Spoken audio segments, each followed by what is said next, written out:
Book 15. Telemachus comes home. Goddess Athens, tells him to come back home, and he comes back from Sparta, from King Menelai, and then the suitors actually want to.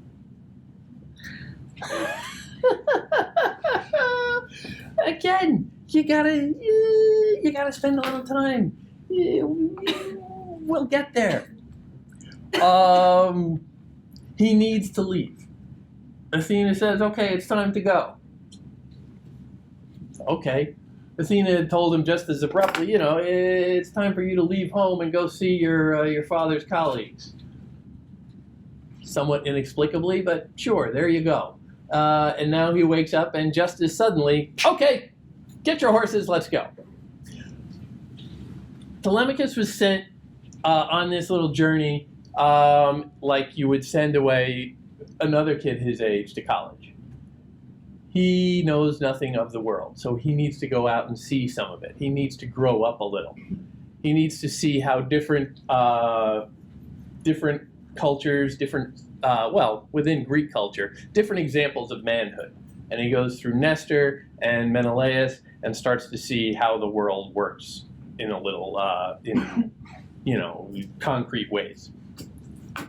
And he needs to learn how to be a king. And when Athena comes to him and says, okay, pack up and leave, he knows that, well, I can't just do that.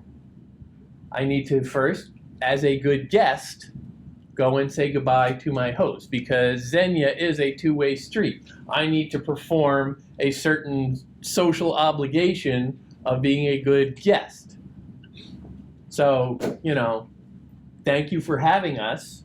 I'm not just going to spend the night in your house and then slip out before dawn. Who does that? He needs to take it delicately. Now, he is already in the earlier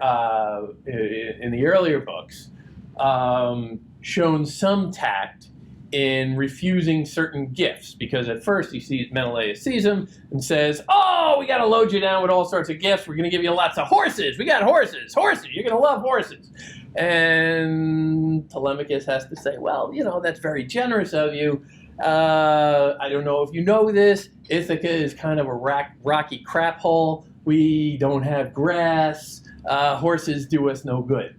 So, your horses are great. The thought is appreciated, but please keep them. Here, he needs to be very subtle in the way he gets out of this situation.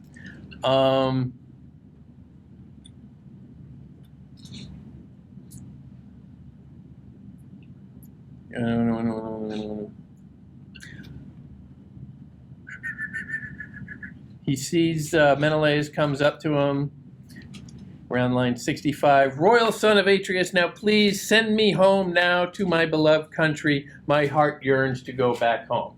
Granting the power to Menelaus and just saying, please indulge me in this. I would be greatly honored if you would let me go.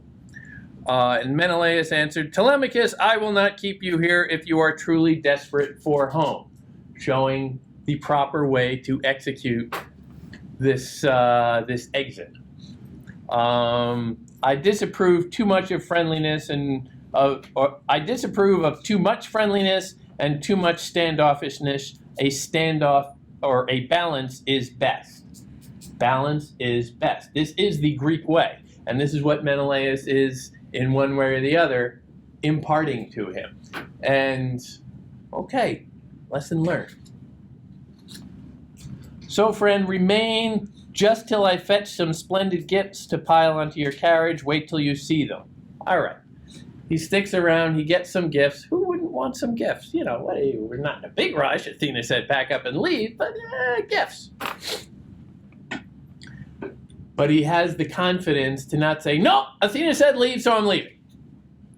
He can take the custom and fit it appropriately to the situation.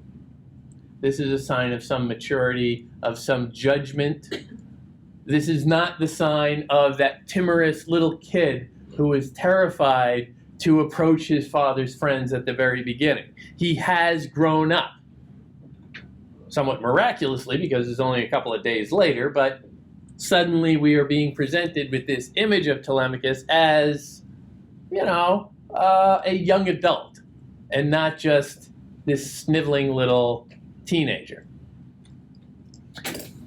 This comes home a little bit more specifically when he and Nestor's son Pisistratus, who has been accompanying him, are on their way into Pylos to return so that that's where they took off from, that's where Nestor was from. And Telemachus says, well, if I go in there, I'm going to be hosted again. There's going to be a banquet. I got to go through all the speeches and all the gifts. And yeah, gifts are great, but tick-tock. I don't really have the time, but I don't want to offend the old man. Line 155. Telemachus said carefully,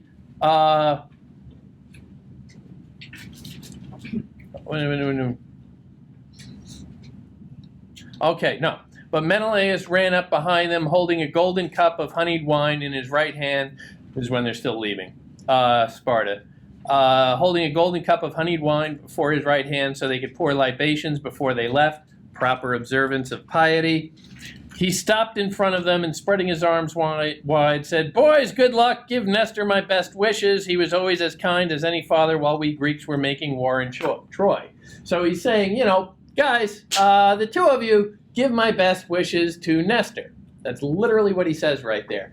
And Telemachus, always thinking, a little acorn off the tree or whatever, sees the consequences of what's going on and knows that he will get held up at Nestor's if he goes back there. So, look how he answers. Telemachus said, carefully, like his old man, "Yes, King, when we, Pisistratus and I, go there, we will pass on what you have said." The plural. We will do that. We will pass on to Nestor exactly what you said. Okay. But then notice how that changes immediately. "I hope I may go back to Ithaca and meet Odysseus. Good luck to match my fortune in all your generosity and kindness." What's he admitting to there? What's he suggesting there? Yeah.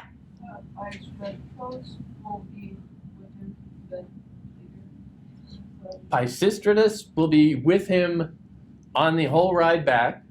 Pisistratus is the other agent in the we of the first person plural. And in this, we will go and convey your message to Nestor. He's not saying, Telemachus is not saying, I will convey that message to Nestor. We will. So it will be a joint project, so to speak, of our duo. He will not. He is already making a plan for an exit, because he knows that if he goes back to Nestor, he's going to be stuck there. And, stuck with your parents' friends. Okay, when can I leave? He wants to hit the road. He knows whatever happens, he cannot go back to Pylos. He needs to break off at that point, let Pisistratus go back to Pylos to see his father and convey Menelaus' message.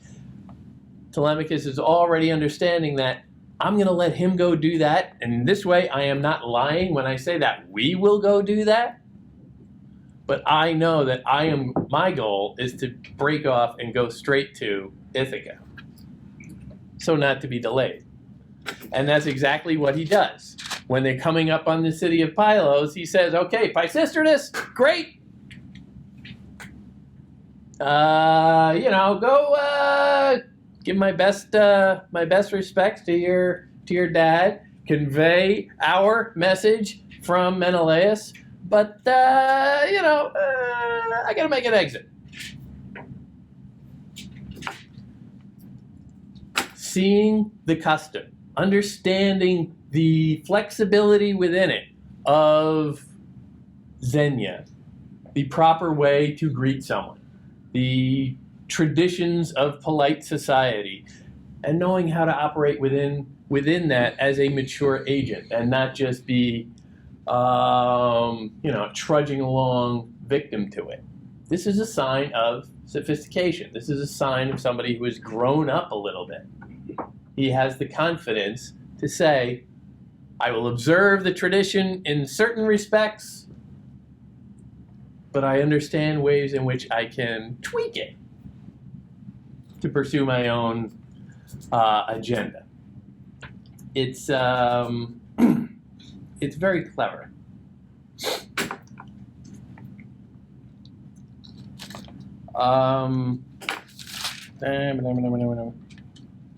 Right at the very end, we cut back to Odysseus and Eumaeus, and Eumaeus is tested once again around line 303. Meanwhile, Odysseus was having dinner with the noble swineherd inside the cottage, and the other men were eating with them.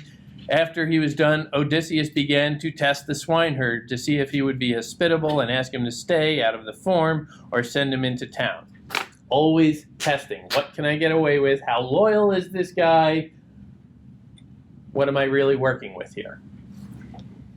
Part of his genius, part of his jackassitude. Because by this point, let's face it, Eumaeus is a doormat. And